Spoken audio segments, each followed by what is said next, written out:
L'arbre est le salut de notre planète, plantons-les et gardons-les dans nos milieux de vie.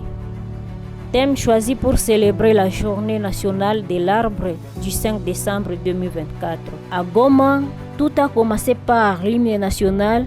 S'en est suivi des mots de circonstance et d'accueil du DG de l'Institut supérieur du développement rural, le Grand Lac. C'est pour nous un honneur exceptionnel de prendre en ce jour la parole qui viserait tout simplement les souhaits de bienvenue dans cette grande salle de l'ISDER Grand Lac.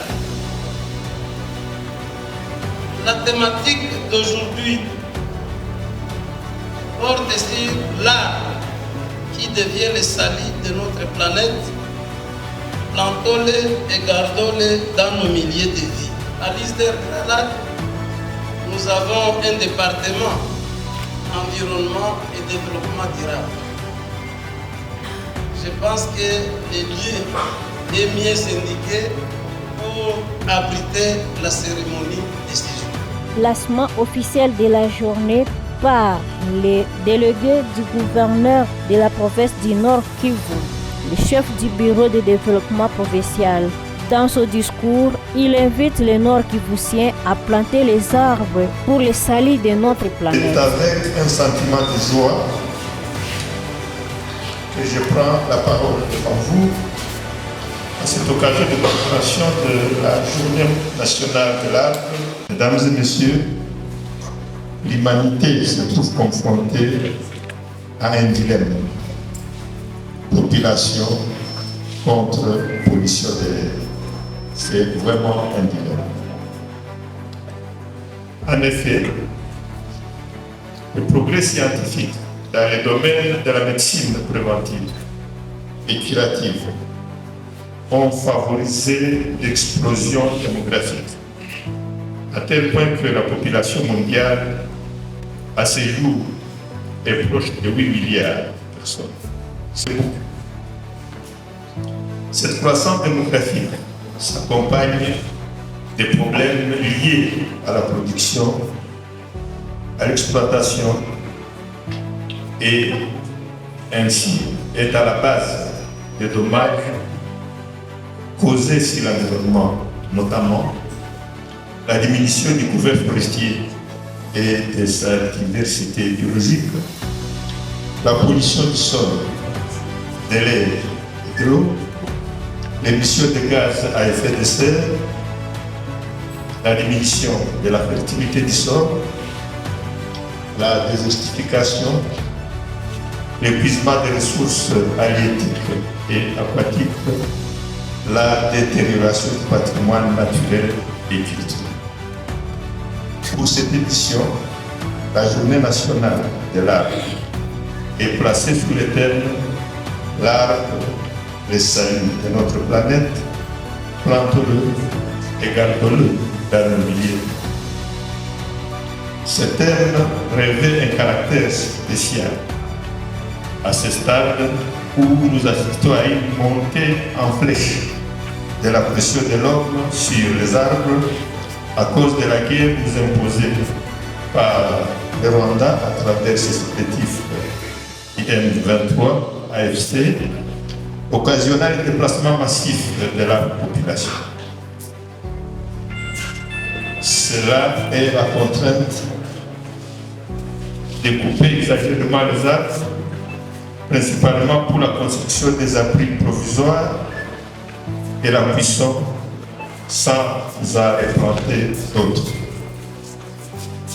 Une raison de plus pour demander aux environnementalistes de hausser la voix au niveau de la communauté internationale pour la fin de la guerre qui dévaste les couverts forestiers dans ces pays, solution au changement climatique. Mieux vaut partir 5 ans trop tôt que 5 minutes trop tard. Ça, c'est une citation du général de Gaulle. Évidemment, c'était dans le cadre de la guerre. Mais la lutte contre les changements climatiques, c'est également une guerre. qu'il me soit permis de rendre grâce à Dieu qui, par sa tendresse, sa magnanimité, donne à chacun de nous le souffle de vie et dirige nos pas pour que nos mains puissent planter davantage les arbres et de pérenniser ses œuvres dans le massif forestier de la RDC.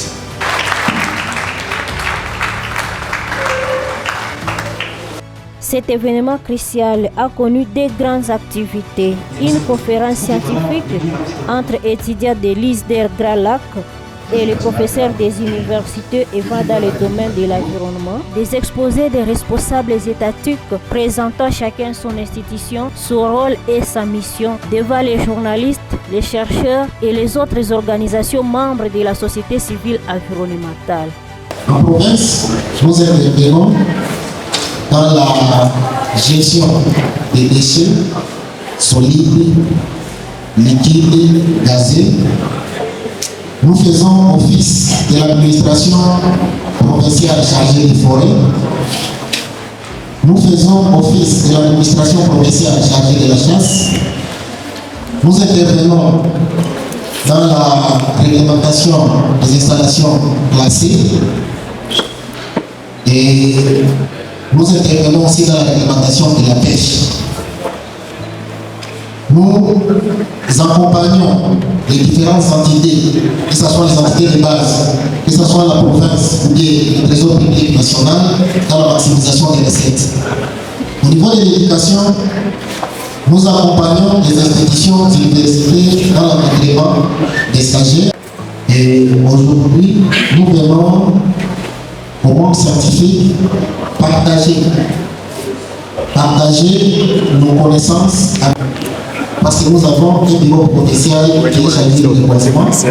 Donc les sites qui sont dégradés, nous avons des techniciens qui sont aptes pour la reforestation et les choix des essences adaptés aux travaux en cours. Dans ce discours, Bienvenu Boen, chargé de communication de l'ICCN, fait un état de lieu de l'impact de la guerre face à la biodiversité du parc national du Nord Kivu et son écosystème. Il y a le secteur centre au niveau de Ichacha et le secteur nord au niveau de Béo. Nous avons pratiquement 3 de 4 secteurs du parc qui sont touchés par la guerre. Nous avons connu, parmi les conséquences de la guerre, les plus importantes, c'est les déplacements massifs de population. Je lisais un rapport de la recherche ce matin qui dit qu'il y a près de 1,3 million de personnes qui se sont déplacées, qui sont pratiquement placées autour de la ville des Goma et donc pratiquement autour du parc national. Qu'est-ce qui vient avec les déplacements des populations? Il y a des besoins en termes d'espace. Quand on parle des besoins en termes d'espace, on voit ça a comme conséquence sur notre couvercle forestier, le déboisement, mais aussi l'occupation illégale des terres, notamment des terres du parc national des Virunga, qui sont pourtant des terres protégées par la loi, donc elles protégées. Il y a des besoins en moyen de voir les choses. Donc, il y a toute une population, 1,3 million, qui s'ajoute toute la population des Goma qui s'abat sur les parcs pour avoir le point d'échange afin justement d'avoir de l'énergie pour la production. Et cela a des conséquences pour le parc. Il y a un rapport de Global Forest Watch qui disait que le nord de la province de Kivu a perdu entre 2001 et 2013, près de 12% de son couvercle forestier. Et ça représente 614 000 hectares de terres qui ont été produits en termes de couvercle forestier. Et pour être encore plus précis, sur la seule année 2023, on a perdu près de 57 000 hectares de terres qui ont le couvercle forestier dans la province de Nord. Madame Bayo Kamala, chef d'antenne du Fonds forestier national Nord Kivu exprime sa satisfaction par la dotation pour le reboisement de 5 hectares dans le Nord Kivu, doté par le directeur général de FFN. Aujourd'hui, c'est le 5 décembre, journée nationale de l'arbre. Vraiment, nous félicitons notre directeur général, Honoré Mourumbakalala, qui a financé ce projet de 5 hectares, plantation d'arbres de 5 hectares. Vraiment, pour cette année, il a beaucoup aimé notre province parce qu'en mois d'octobre, il a financé encore 50 hectares. Aujourd'hui encore, il vient de refinancer 5 hectares. Vraiment, c'est louable. Et pour cette journée, nous encourageons la population du Nord Kivu à planter les arbres parce que sans l'arbre, nous ne pouvons rien. Nous avons tout attendu pendant la conférence. On nous a dit que nous respirons au moins 60% venant de l'air venant de la plante. C'est vrai, c'est pourquoi nous venons maintenant lancer, nous venons dire à la population de Mubunga de nous emboîter les pas à planter les arbres. Notons que les participants à cet événement ont exprimé leur joie et satisfaction d'avoir participé à ces activités. Monsieur Joshua, coordonnateur de FADEP, Forum des Amis de Développement sur la protection de l'environnement, nous en dit plus. D'abord, moi, ma qualité d'environnementaliste, la date est mémorable du 5 décembre, qui est une date dédiée à l'arbre au niveau national. Vraiment, c'est une fierté, d'autant que presque toutes les activités humaines sont liées à l'arbre. Vous voyez, dès le début, la majorité de la population de la ville de Goma vit dans des maisons en planche. Et alors que toutes ces maisons sont fabriquées à l'aide de l'arbre. Tous les processus jusqu'à la mort, quand on enterre dans les cercueils qui est fabriqué à l'aide de l'arbre. Donc cette journée, c'est une fierté pour moi et notre organisation d'être bénéficiaire ou d'organiser cette activité en partenariat ou avec l'appui financier du Fonds forestier national. Vous voyez l'étendue, cette colline de Kachaka, prévoyons de planter au moins 5 hectares. 5 hectares et la mesure que nous allons suivre, nous allons planter 3 x 3. Et dans la philosophie de 3 x 3, nous prévoyons planter 5555 arbres. Mais vu que l'étendue est grande, nous prévoyons même aller au-delà, atteindre au moins 7000. Beaucoup avec les contrats de partenariat que nous avons fait avec le FFN, le projet est pour un an. Donc nous allons faire le suivi, d'autant que FADEP a une équipe qualifiée quant à ça. Nous allons faire le suivi afin que tout cet espace soit planté. Également, nous allons nous rassurer que tous les arbres sont protégés et que l'objectif que nous avons de lutter contre les changements climatiques, que cet espace soit un espace exemplaire dans la ville de Goma et que tout le monde aura la possibilité ou le courage de venir profiter de l'oxygène que ces arbres vont donner.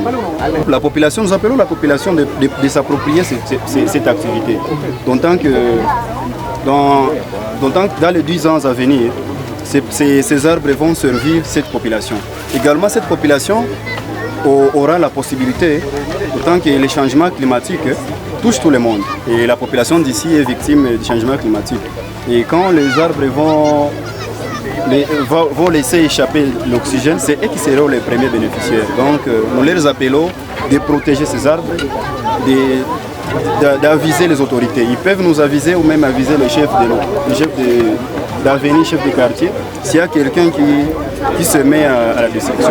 Et de même, cela va permettre à ce que les gens qui sont aux alentours vont considérer ces arbres et nous espérons que les 5555 ou 7000 que nous allons planter dans les années à venir, nous allons les retrouver ici. Un chercheur spécialiste en environnement indique que l'homme respire 60% de l'air venant de l'arbre.